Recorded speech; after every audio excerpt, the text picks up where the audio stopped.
Bienvenidos, estamos nuevamente en la sobremesa. Pastor, bienvenido. Dina, ¿cómo estás? Bien, gracias a Dios, ya después de mucho tiempo creo que estamos grabando otra Así vez la es, sobremesa. y bueno, y también pues yo en parte estuve un poco afectado de las vías respiratorias, creo que se alcanzará a escuchar esta tarde y espero que, bueno, el Señor me conceda que la garganta funcione bien. Pero qué bueno que ya está mejor, Pastor, para que nos ayude con su voz. Para poder contestar las preguntas que los hermanos hicieron respecto al matrimonio, divorcio y nuevo matrimonio, parte 4.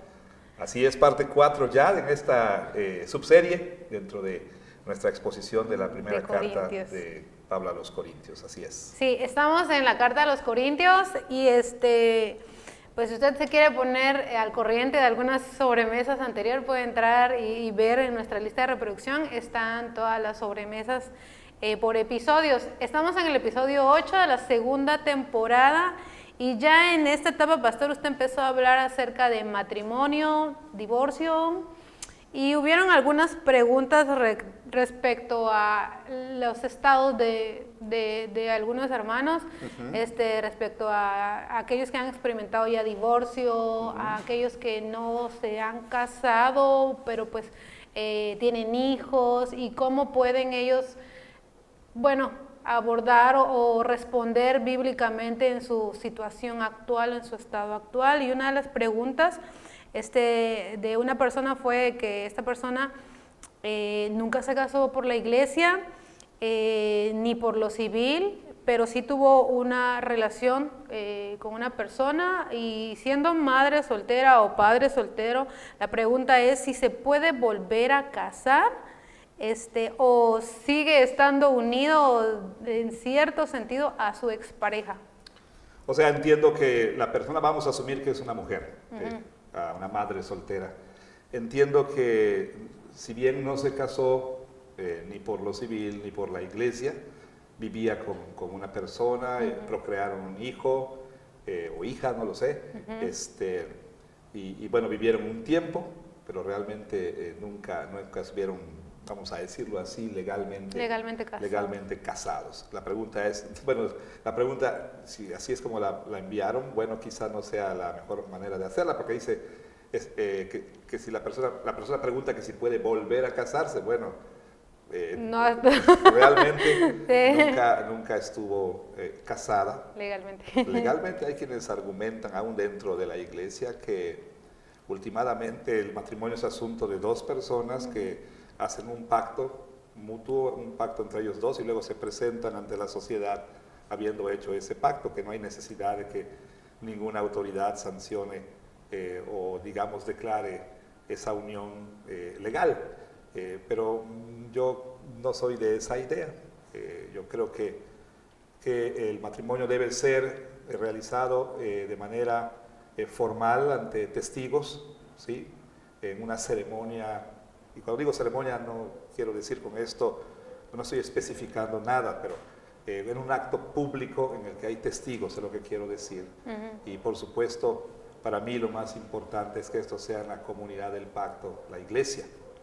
En nuestro país pues hay separación de iglesia y Estado, y entonces el Estado se toma la prerrogativa de sancionar los matrimonios, pero como creyentes sabemos que nuestra comunidad más importante es la comunidad del pacto. Bueno, esta persona que nos envía la pregunta, y muchas gracias por su pregunta, tiene la duda con respecto a que si pudiera casarse. Por la iglesia. Sí.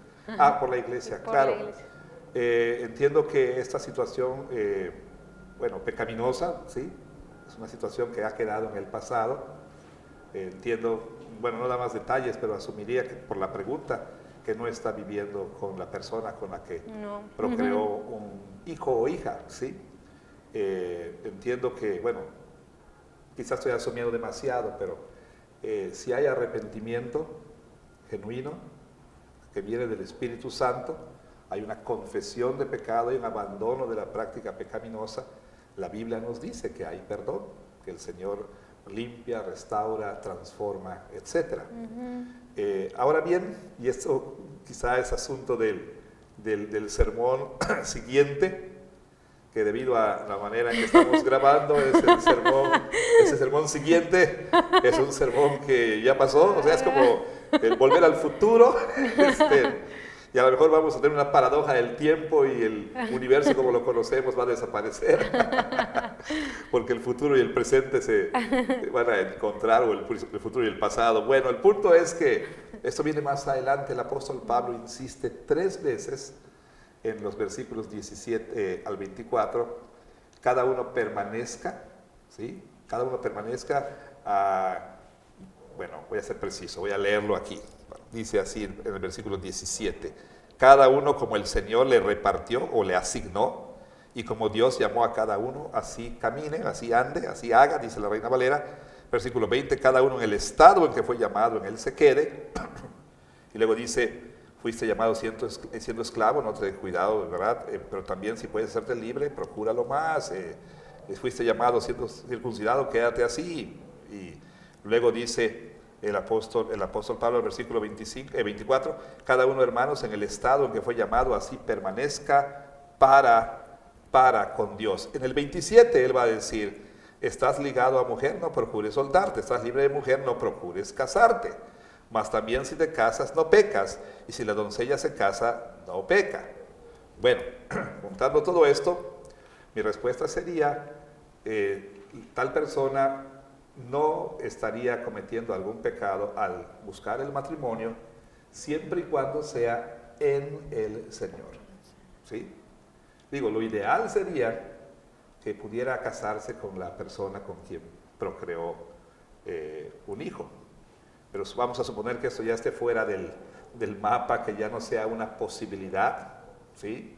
La persona cometió pecado en un acto que cae dentro de lo que Pablo llama porneia, hubo el fruto de un hijo, y el acto es el pecado, no el hijo, ¿sí?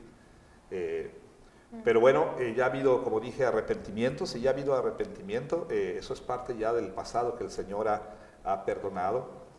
Y no, la persona no estuvo casada, cometió pecado. No es que por haber cometido ese pecado tenga que estar ligada a esa persona. Es madre soltera, como lo dice, y si en la providencia de Dios, Dios provee la oportunidad de un buen matrimonio con un buen hombre, digo, asumiendo que sea mujer quien hace la pregunta, creyente, no comete pecado al casarse, pero tendrá que analizar con mucho cuidado sus motivaciones, ¿sí? Si lo único que le motiva es, digamos, la seguridad económica, o acabar con la soledad, o cosas semejantes, bueno, tendría que pensarlo seriamente, ¿sí? Si ha de buscar el matrimonio, debe buscarlo por las razones correctas. Pastor, y quizá también, bueno, yo he escuchado de personas que piensan en este sentido, que están atados a cierta persona, porque pues cuando las dos personas se unen hay una unión mística, que quizá tienen temor de que no se rompa nunca, vaya. Claro, precisamente anoche enseñando una clase en un seminario, hablábamos de consejería a adolescentes y nos tocó el tema del sexo. Y precisamente la pregunta fue hecha de si un chico que se une a una chica sexualmente y tienen un hijo, si están obligados a casarse, o, bueno, tuvieron una relación sexual, esta es descubierta, que si están obligados a casarse. Bueno, mi respuesta es no. Porque hay el peligro de cometer pecado sobre pecado, en el sentido de que pudiera resultar peor la situación de la chica o del chico al ser forzados a estar en un matrimonio. Ahora, habiendo dicho tal cosa, también habría que tener mucho cuidado con guiarnos por los valores occidentales contemporáneos de que todo debe ser con base en los sentimientos. Si no siento nada por ti, pues ¿cómo me voy a casar? Cuando vamos a las escrituras vemos que el romance empieza después del matrimonio, no tanto antes, ¿sí? Las personas se unían en el matrimonio y ahí es que aprendían a amarse el uno al otro, ¿sí? Y eso pudiera suceder en el caso de unas personas que irresponsablemente, pecaminosamente, trajeron a un bebé al mundo. Pero lo ideal es que ese bebé crezca con ambos padres. Pero aquí, esto no lo estoy diciendo como una regla, yo creo que es un asunto de sabiduría, ¿sí? Que tendrían que analizarse caso por caso. Quizá un consejo pudiera ser, en cierto caso, no sabes qué, no te unas a ese muchacho porque, pues, no sé, es un mal hombre, etcétera, etcétera. Vaya, un momento ahí de pasión pecaminosa, te entregaste a él y hubo un fruto ahí de esa unión, pero obviamente ese no es un tipo que te conviene, ¿no? Entonces en ese caso pudiera ser no, porque les podría a ella y al niño en peligro, muchas cosas pueden entrar en juego. Por otro lado, el consejo pudiera ser, bueno, quizás sí, pero no ahora, ¿no? Quizás no es el momento, por ciertas razones, él no está preparado para hacerse cargo, no tiene trabajo, etc. Bueno, muchas cosas pudieran considerarse. Y número 3, pues sí, cásense, ¿sí? Cásense. Lo mejor es para ese niño, para ese bebé, tener a sus padres, ¿sí? Pero eso requería de sabiduría y tendría que analizarse caso por caso, ¿sí? Entonces, para responder a esa pregunta, bueno, ciertamente hay una unión, claro, ¿sí? No es un asunto trivial, ya lo mencionábamos en alguno de los sermones, no fue nada más un acto físico. Sin embargo, no es que ellos, al tener ese acto sexual, pues ya se casaron y entonces tienen que vivir juntos, ¿no? Están obligados a formar una familia. Yo diría que eso podría resultar en más problemas a veces, por eso hay que tener sabiduría al momento de tratar con cada caso. Y Pastor, tenemos otra pregunta que está muy conectada con esta que usted acaba de responder, porque el caso es de una persona que no era creyente y tuvo relaciones con otras personas, pero ahora que esta persona ya es creyente, ya nació de nuevo,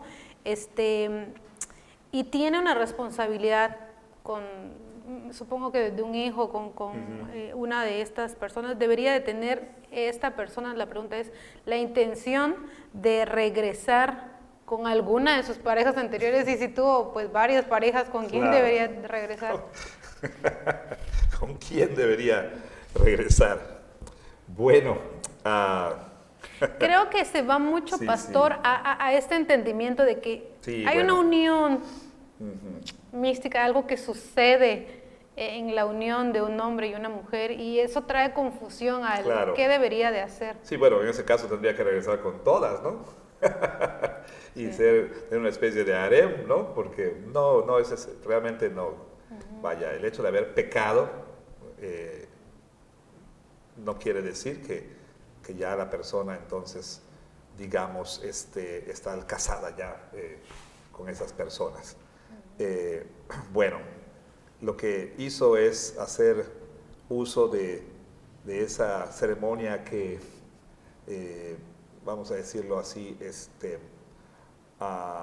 ratifica el pacto, pero el pacto nunca se hizo. O sea, no hubo un momento público en que el juramento se hizo, votos se intercambiaron ante testigos, o sea, no hubo realmente un pacto matrimonial. Usaron la ceremonia que ratifica ese pacto sin que hubiera ese pacto, ¿no? Nunca dijeron, te prometo ser tuyo, y la otra respondió, yo también te prometo ser tuya, hasta que la muerte nos separe. No hubo tal pacto, ¿no? Yo diría que si tuviera la posibilidad, ya que es una nueva criatura, que ha sido lavada, bueno, en este caso lavado, limpiado, restaurado por el Señor, como dice aquí el apóstol Pablo cuando está hablando acerca de los asuntos de disciplina y está hablando acerca de pues aquellos que habían, bueno, él habla de prácticas, ¿sí?, sexuales pecaminosas, y luego Pablo dice, y esto eran algunos de ustedes, pero ya han sido lavados, ya han sido santificados, ya han sido justificados, ¿no? Entonces, eso es la gloria del Evangelio, ¿sí? El Señor nos restaura, nos limpia, nos saca del lodo, nos viste con vestiduras blancas. Por supuesto, siendo ya una nueva persona, pues quizá debe buscar corregir hasta donde sea posible lo que puede ser corregido, ¿sí? Y una de esas cosas pudiera ser el tratar de tener una relación ya formal con la madre de su hijo. Pero sabemos que a veces las cosas se complican y la persona quizás no quiera y ya está en otra relación y demás. En cuanto sea posible para el hermano ya pues lavado, etcétera, como hemos dicho, en cuanto dependa de él, pues sí debería buscar tal vez, la posibilidad de tener un matrimonio con la mamá de su hijo y para bendición del pequeño, ¿no? O pequeña, no sé, cualquiera que sea el caso. No sé si me doy a entender, pero eso sería lo ideal, ¿sí? Realmente sería lo ideal, no tanto que, a ver, saca la lista, ¿no? Y bueno, pues, pues con Sofía, ¿no?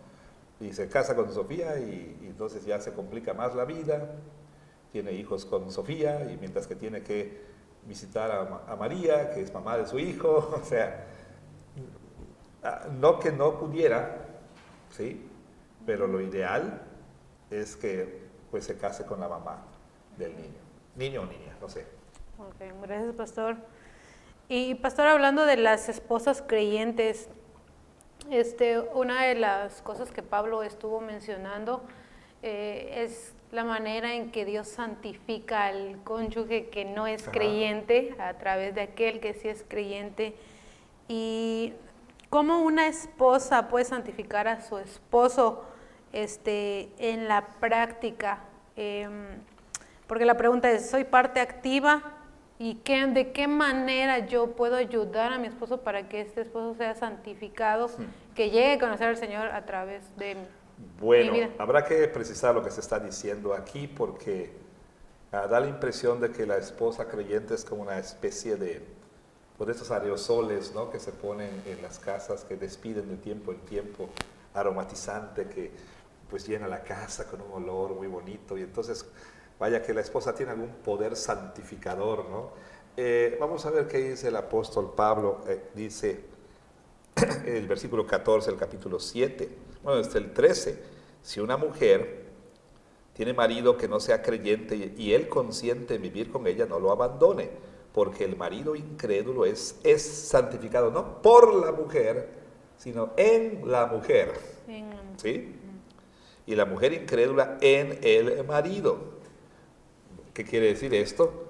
Pues vamos a pensarlo así como el arca de Noé. Por causa de Noé, otros entraron al arca, ¿sí? Y recibieron el beneficio de ser salvos del diluvio.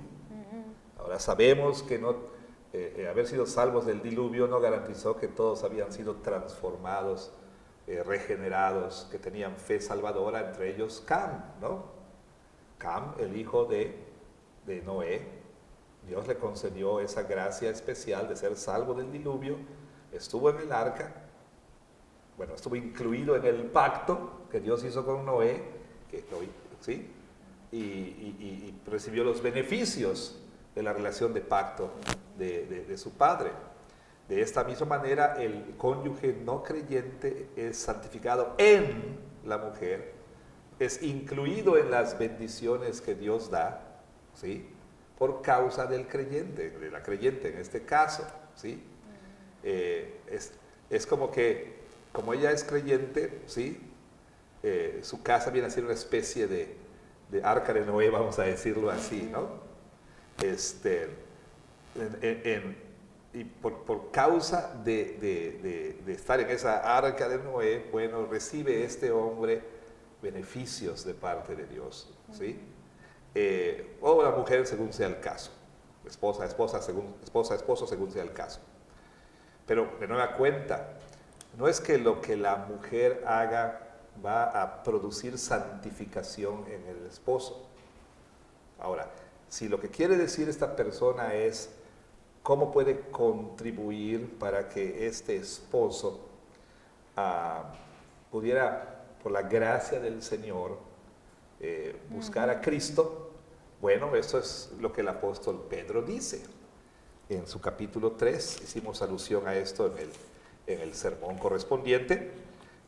Pedro, en primera de Pedro, está hablando a mujeres que están en la misma situación que estas a quienes les escribe aquí en primera de Corintios, mujeres que no eran creyentes, que estaban en un matrimonio, pero que se convirtieron a Cristo y ahora están en un matrimonio con un no creyente que dice, bueno, me voy a quedar contigo, no te voy a dejar, ¿sí?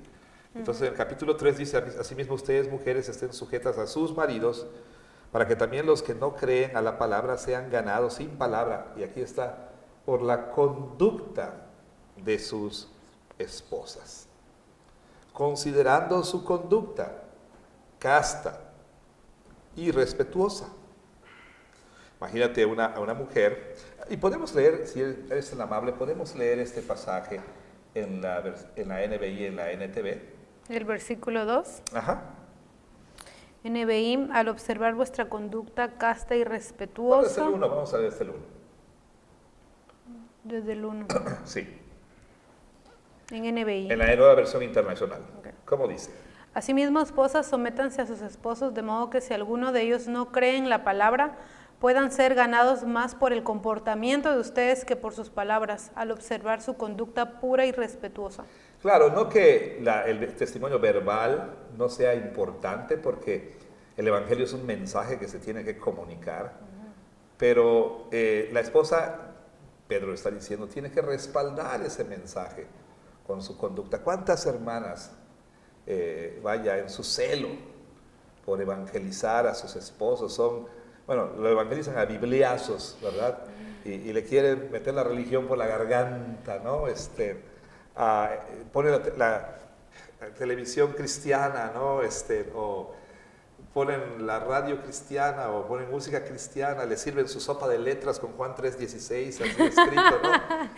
En fin, tratando ahí de, pues que crea. Quizá pueden llegar hasta a abrumar al esposo cuando esto se hace en una manera cringy, como dirían por ahí, de pena ajena, ¿no?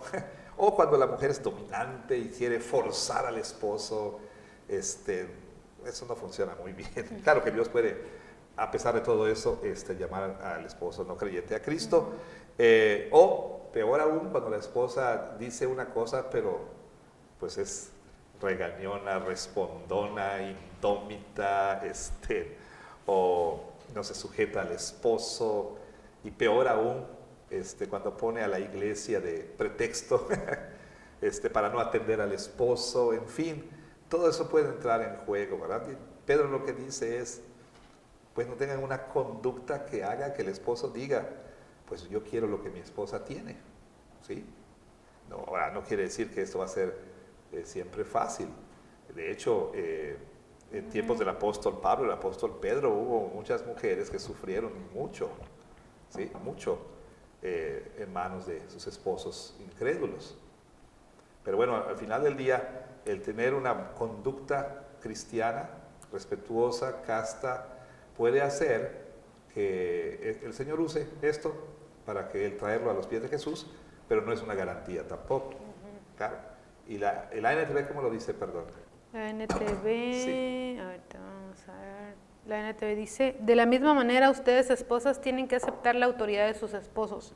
Entonces, aun cuando alguno de ellos se niegue a obedecer la buena noticia, la vida recta de ustedes les hablará sin palabras. Ellos serán ganados al observar la vida pura y la conducta respetuosa de ustedes. Claro, entonces habrá que considerar esto. Entonces no es que la mujer santifique, el marido no es santificado por, sino en, ¿sí? Al recibir esos beneficios de un testimonio cristiano, de bendiciones especiales, de que Dios cuide de manera especial ese hogar por causa del creyente. Y pastor, esta siguiente pregunta va muy conectada a lo que usted está diciendo, creo que lo contestó ya de manera indirecta, pero la pregunta es la siguiente: ¿cuál es el punto medio entre cuidar nuestro testimonio en pensar que yo tengo que hacer algo para poder ganarme a mi pareja, a mi cónyuge que no es creyente, o dejar, el otro extremo podría ser dejar que que Dios haga su obra. Claro. O sea, pensando en el testimonio, porque Sí. a veces hace mucho énfasis en el testimonio y pues también podemos caer en... Bueno, si están pensando en extremos. testimonio verbal, ¿sí? De compartir el mensaje, pues quizá tendrá que haber sabiduría. Si el esposo, vamos a hablar del esposo, ¿no? Puede ser la esposa también, no es receptivo y ya ha manifestado que no quiere escuchar nada, pues podemos recibir el resultado o el efecto no deseado, al contrario, si estamos insiste, ¿no?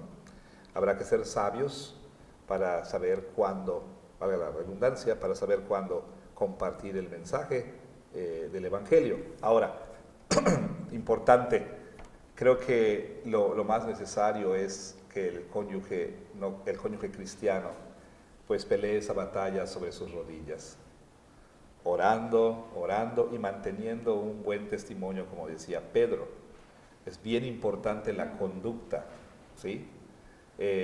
Aquí si lo que se quiere decir es testimonio, si con testimonio lo que se quiere decir, es la conducta, ¿sí? Su testimonio de vida, vamos a decirlo así, pues ahí no es como que, bueno, los sábados sí y los martes también, pero de lunes, no, esto es todo el tiempo. Todo el tiempo debe vivir una vida cristiana y debe rogar al Señor que le permita ser consistente, congruente, íntegro. Yo sé que la perfección es imposible en esta vida, y aun cuando falle y cuando el cónyuge diga, pues no que eras cristiano, ¿cómo? Reconocer el pecado y decir, tienes toda la razón, te pido que me perdones. Ya le he pedido perdón al Señor porque mis palabras no fueron adecuadas, no fueron propias de un cristiano, tienes toda la razón. Y con humildad responder ante ese tipo de cosas. Pero no es como que, bueno, voy a conducirme como cristiano 6 días a la semana y uno no. En mi día de descanso, pues descanso de mi testimonio. No, por supuesto que no. Eso es todo el tiempo, como dice el apóstol Pedro, que puedan vivir de esa manera, con tal conducta, ¿sí? Y eso va a hacer que el marido o la esposa, según sea el caso, sean atraídos a Cristo. O sea, tiene que ser atractivo el Evangelio para el esposo. Es lo que Pedro dice más adelante. Pedro dice, no sea su prioridad atraer a su esposo a la alcoba, le dice, ¿no? Sea su prioridad atraer a su esposo a Cristo. ¿Cómo? No poniendo el énfasis en el adorno externo y en estar muy fit, ¿no? Pasar todo el tiempo en el gimnasio para ser siempre deseable para tu esposo.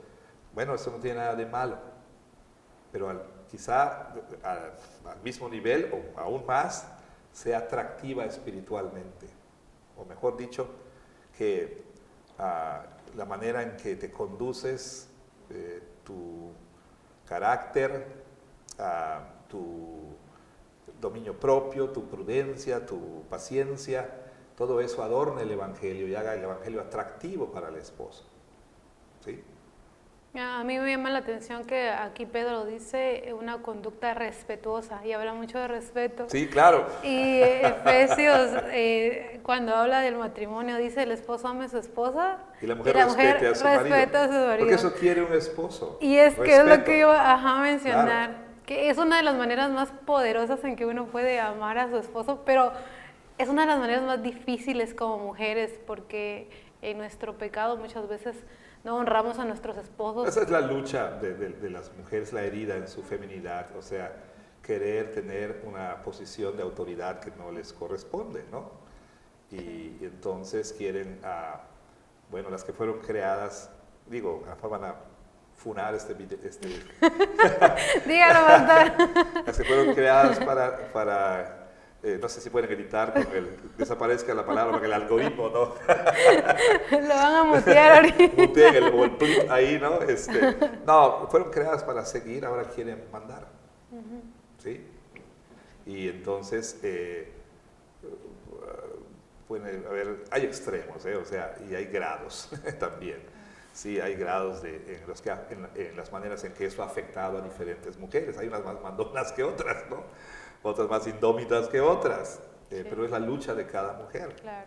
¿Sí? Sí, es verdad. De verdad que el Señor nos ayude, hermanas, para poder amar y respetar a nuestros esposos y que ellos también nos amen. Sí, Pastor, la siguiente pregunta es respecto a Mateo 10, 34, 38. Usted la citó en el sermón. Esta tensión que definitivamente va a haber cuando una persona, un familiar se convierte y el resto de la familia no, esta tensión que va a haber. Y Jesús menciona, yo no he venido a traer paz sino espada. Esta parte aplica a todo creyente, o sea, todo creyente que se convierte y que tiene que experimentar la hostilidad en su hogar. ¿Esta es como una regla para todo creyente que se convierte? Muy buena pregunta también. Bueno, partamos del hecho de que, como dice Pablo a los colosenses, cuando uno cree es trasladado del reino de las tinieblas al reino de la luz. ¿Sí?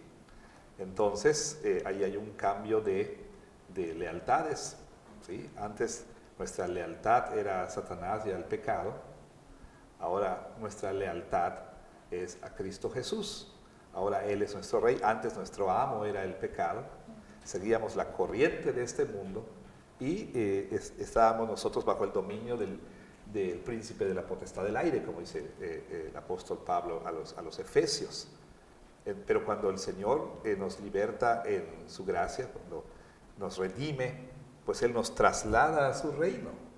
Bueno, antes estábamos nosotros en amistad con este reino y en enemistad con el reino de Dios. Ahora estamos nosotros ya en paz con Dios, ya somos sus súbditos, le pertenecemos a Él, pero eso automáticamente nos pone en enemistad con el reino del pecado, el reino de las tinieblas, etc. Entonces, ¿qué sucede? Que hay un hogar, esposo y esposa no son creyentes, ambos pertenecen al mismo reino, ¿sí?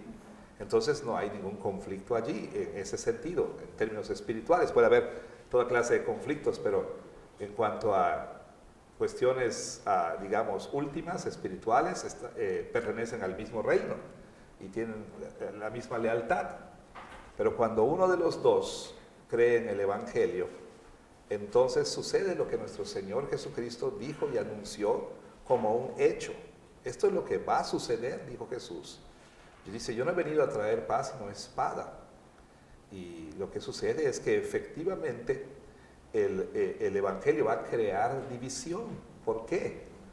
Porque el Evangelio es el Evangelio del reino de Dios. Y el reino de Dios, por supuesto, irrumpe con poder en el reino de este mundo, ¿sí? Y entra en conflicto con los poderes de este mundo. Y aquellos entonces que son rescatados del poder del reino de las tinieblas, como dije, ahora son parte del reino de Dios y vienen a ser el objeto, ¿sí? Pues del odio del otro reino, ¿sí? Entonces, no es que Jesús quiera o que el creyente quiera enemistarse con su cónyuge o con sus padres o con sus hermanos. Son ellos los que van a reaccionar así. Y Jesús lo dice, realmente no es que el mundo se divida en buenos y malos, ¿no? Últimamente el mundo se divide entre aquellos que le pertenecen y los que no le pertenecen, entre aquellos que son parte de su reino y los que no son parte de su reino. Aquí no hablamos de religiones, aquí estamos hablando de dos reinos, el reino de Dios en Cristo y el reino de Satanás. No hay más. Entonces, esto es lo que va a suceder. Jesús lo dijo, si tú te conviertes, es muy probable que aún los miembros de tu familia, ¿sí?, se vuelvan en tu contra. Y esto sucede, pero sucede en diferentes grados y niveles. En algunos lugares, como en países del Medio Oriente o del Cercano Oriente, o países como China o Corea del Norte, ahí el odio hacia el creyente es un odio más, digamos, más libre, vamos a decirlo así, más, se expresa más libremente y se manifiesta en cosas como expulsión de la casa o aún golpes, azotes o tristemente hasta la muerte. En algunos países es el deber del padre y de los hermanos de matar a esa persona por su traición a la religión, ¿sí?, de la familia. Jesús fue muy categórico. En el mundo tendrán aflicción, clipsis, se refiere al sufrimiento que viene por la persecución. Jesús dice, si el mundo me odió a mí, ¿cuánto más a ustedes? Ustedes no pueden ser, el siervo no puede ser mayor que su Señor. Si al Señor persiguieron, pues cuánto más a ustedes que son sus siervos. Y Jesús dijo, les van a odiar, les van a perseguir, y aún los de su casa, ¿sí?, se volverán en contra de ustedes. Entonces, un creyente puede esperar, ¿sí?, hostilidad en mayor o menor medida, en diferente grado. En algunas casas es solamente las burlas, ¿no? ¿Sí?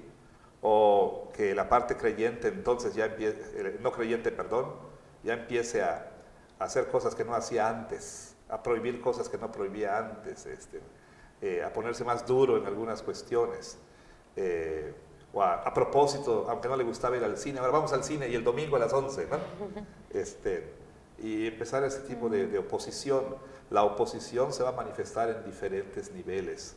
Como dije, en algunos hogares de manera más leve, pero en otros de manera ya más abierta y más, pues yo diría, dolorosa y cruel y demás, ¿no?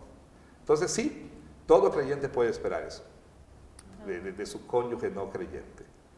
Como dije, algunos, pues va a ser simplemente el asunto de, ay, vas a empezar con tu religión, y otros, pues tristemente, el mismo padre termina expulsándolos de la casa o inclusive entregándolos para que lo asesinen por ser creyente.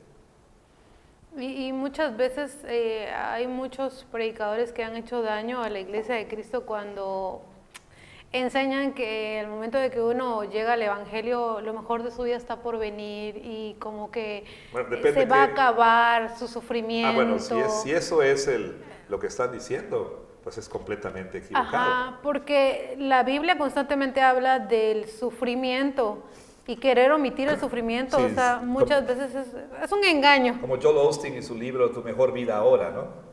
Y es que... Te conviertes y viene tu mejor vida ahora. Ajá. Bueno, sí, en un sentido. En un sentido. Pero en el otro sentido en que quieren decir, o sea, como creo que él dice en su libro, si no me equivoco, horas y siempre habrá un cajón de estacionamiento libre para ti en Walmart, ¿no? O sea, porque eres creyente, ¿no? Y te va a ir bien en todo. Y lo mejor de tu vida empezará. Pero la verdad de las cosas es que muchas personas que entregaron su vida a Jesucristo, que le recibieron como Señor, su mejor vida no comenzó, su peor vida comenzó. ¿Por qué? Perdieron el trabajo, los expulsaron de casa, los expulsaron del pueblo, o los echan a la cárcel, los acusan falsamente, los azotan, los flagelan, e inclusive hasta les matan. O sea, uno no cree en esos países porque Jesús te prometa tu mejor vida ahora, porque ser cristiano en un país como esos significa que vas a perderlo todo, ¿sí? Y la persona que se bautiza está consciente que al creer en Cristo y bautizarse se identifica con Él, y eso lo pone en conflicto directo con los poderes de este mundo, los poderes de las tinieblas, ¿sí? Y está consciente de que creer en Cristo es prácticamente firmar su sentencia de muerte. Ahora, ¿quién en su sano juicio haría algo así a menos que Jesús sea la verdad? ¿Sí? Él es la perla de gran precio por la cual vale la pena perderlo todo. Es el tesoro escondido por el cual uno está dispuesto a entregarlo todo. Entonces uno no le sigue porque necesariamente tu mejor vida va a empezar ahora en términos de prosperidad económica, de que vas a tener una vida cómoda y feliz. No, al contrario. Y es lo que no nos cae a nosotros, no nos cae el 20, como decimos, o no nos damos cuenta, o no queremos darnos cuenta en el mundo occidental, porque Dios nos ha dado esta anomalía de un tiempo extendido de paz y prosperidad, y de que nadie nos moleste y nadie nos incomode y nadie nos importune, ¿no? Nosotros no hemos entendido que el que quiere vivir piadosamente en Cristo padecerá persecución, que a los creyentes no solamente nos es concedido creer en Cristo, sino también que suframos por Él. Y la Biblia es categórica, la Biblia contundentemente, Jesús lo dijo, ustedes van a enfrentar persecución, tarde o temprano, ¿sí? ¿Por qué? Porque el mundo odia al Señor y odia a los que son suyos. O sea, dice el apóstol Juan, en esto consiste la condenación, que la luz vino al mundo, pero los hombres amaron más las tinieblas que la luz, y no quisieron venir a la luz, porque sus obras eran malas. ¿Por qué no quisieron venir a la luz? Porque no querían que sus obras sean expuestas. Por ejemplo, si hay un grupo de malandros, como dicen allá en Guatemala, a los malvivientes, malhechores, al grupito Malandros, que sí. se reúnen ahí en la esquina, la pandillita, etcétera. Pandilla, sí. Bueno, o sea, ¿tú crees que van a estar contentos con que les pongan ahí un alumbrado público que exponga todo lo que están haciendo? Claro. O sea, a veces nosotros cantamos muy románticamente eso de que soy luz del mundo, ¿verdad? Soy la luz y que mi luz alumbre. Eso está muy padre, excepto que a los malvados no les gusta la luz. Y si tú eres el foco que alumbra, en la oficina, por ejemplo, tú eres el único honesto que no se va a prestar a los malos manejos, ¿qué crees que van a decir ellos? Oh, bendita sea Dios que nos ha traído una persona que haga ver que lo que estamos haciendo está mal. Gracias. No. Así como los malvados le darían un balazo a ese foco de alumbrado público para que haya oscuridad, pues también aquel que los pone en peligro en la oficina. O sea, tú eres el único aquí que no acepta sobornos, o le entras o a saber qué te pasa, ¿no? Porque no nos convienes, ¿verdad? Entonces, así es, realmente un esposo y una esposa en un matrimonio mixto están divididos en el nivel más profundo y más fundamental.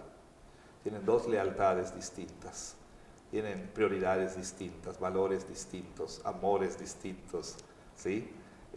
Adoraciones distintas, y no van a conocer una verdadera intimidad, ¿sí?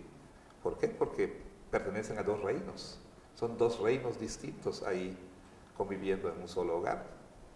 Digo, aparte del reino normal del esposo y la esposa, que cada quien quiere hacer su voluntad, está el reino, uno pertenece al reino de las tinieblas y el otro al reino de la luz. Sí. Sí. Pastor, ¿y qué consuelo le podemos dar a aquellos hermanos que están luchando? Porque hay muchos hermanos que están luchando. Esta es la realidad que viven día a día. Ya para terminar este episodio, cada vez que digo esta frase usted se me queda viendo con cara de no puede ser. No puede ser. Pero sí, pastor. Bueno, una semana hay que esperar para sentarse en esta mesa aquí contigo y platicar de estas cosas. ¿Qué esperanza le damos, pastor, a aquellos hermanos que queriendo restaurar su matrimonio no pueden, aquellos hermanos que están luchando porque su cónyuge no es creyente y quieren hacer la voluntad de Dios, pero también luchan con su humanidad, con su pecado? Claro. ¿Qué esperanza ofrece la palabra para nuestros hermanos? Ellos deben encontrar refugio, sostén, esperanza, ánimo, aliento, ¿sí? en su otro matrimonio con Jesús, ¿verdad? Para que entonces puedan tener la libertad y lo necesario para amar a su cónyuge, ¿sí? Es doloroso, muy doloroso. Había un hermano aquí que a mi oficina siempre lloraba, llorábamos juntos y derramaban lágrimas, decían, me duele estar aquí solo, sin mi familia. Yo creo que, primero que nada, habría que tener mucho cuidado con no hacer promesas que ni el Señor ha hecho. O sea, el no garantizar cosas que el Señor no ha garantizado. Mi lectura aquí de lo que Pablo dice al final volviendo aquí a 1 Corintios 7, en el versículo 16, porque ¿qué sabes tú, oh mujer, si quizá harás salvo a tu marido? ¿O qué sabes tú, oh marido, si quizá harás salvo a tu mujer? Hay dos maneras de leer esto, positiva y negativamente. O sea, unos dicen, no, quédate ahí, quédate, porque ¿qué sabes tú si no lo vas a hacer salvo? ¿Sí? Recuerden que Pablo ha dicho, esta es la regla, si estás casado, o casada según sea el caso, con un no creyente, y consciente en vivir contigo, no lo abandones. No lo abandones, quédate ahí. Y con esto, obviamente, hay más posibilidad de que el esposo crea en Cristo. Y también la influencia del creyente sobre los hijos, importantísimo, ¿no? No lo abandones, dice, no te vayas, quédate ahí, así consciente de vivir. Pero si no consciente, ¿qué puedes hacer? En tal caso, puedes separarte y aún puedes casarte otra vez. ¿Por qué? Y aquí está, ¿qué sabes tú? O sea, no tienes garantía de que realmente vas a hacerlo salvo. O sea, no insistas en quedarte, porque no tienes ninguna garantía. O sea, no me voy a quedar porque seguramente va a creer, porque cree en el Señor Jesucristo y serás salvo tú y tu casa. Bueno, ese versículo garantiza que todos los que son no creyentes en un matrimonio van a creer. No creo. ¿Que hay más posibilidad? Sí, porque la salvación ya llegó a esa casa. ¿Sí? Porque el Evangelio está presente ahí. Bueno, proveyendo que el creyente sea consistente en su testimonio y no vaya a ser más piedra de tropiezo que un aliciente, ¿verdad? Pero que es una garantía de que esa persona va a creer. No, por supuesto. Si consciente, quédate. Y entonces lucha en oración, refugiándote en el Señor. A mí realmente lo que me gusta de esa película cristiana, A Prueba de Fuego, ya ves que las películas cristianas, como hemos dicho, de pronto como que, pues mucho cringe a veces, ¿no? Últimos 3 minutos todos se convierten y demás, ¿no? Pero bueno, lo que me gusta de esa película, para los que la han visto y los que no la han visto, pues no la quiero spoilear, pero bueno, hay un matrimonio donde finalmente el esposo se rinde al Señor, vivía una vida terrible, se convierte, empieza a enfrentar el rechazo de su esposa porque no le cree ni media palabra, ¿no? O sea que ya se convirtió y que para ella era nada más como que un arrebato ahí temporal, llamada de petate, como se dice aquí. Pero lo que me gusta es que él, a pesar de los rechazos de su esposa, se refugió en Cristo, orando, derramando su alma y ¿qué más? Fielmente amando a su esposa, sirviendo a su esposa, refugiándose en Cristo. La esposa no quería nada, él fiel, ¿sí? Refugiándose en el Señor. Entonces, eso es lo que puede hacer una persona y entregarle al Señor el asunto y confiar en Él, hacer todo lo que esté a su alcance para dar un buen testimonio, pelear la buena batalla en oración y dejar el resultado al Señor. Sí, gracias, pastor. Creo que es de mucho aliento el recordar que a pesar que vamos a tener hostilidad en este mundo por el hecho de creer en el Evangelio, el Señor nos promete consuelo a través de su Espíritu Santo, nos promete que estará con nosotros el mismo Señor. Y a través del dolor muchas veces llegamos a experimentar y a conocer más en profundidad al Señor y a afianzar una relación con el Señor más profunda, como usted dice, porque nos refugiamos en Él. Y pues ese es el llamado, ¿verdad?, para todo creyente, independientemente que no esté en esta situación específica, pues todos somos llamados a refugiarnos en el Señor. Gracias, pastor. Dina, muchas gracias. Este es el episodio número 8 y los esperamos para el episodio 9 próximamente. Muy próximamente. Hasta la próxima. Gracias.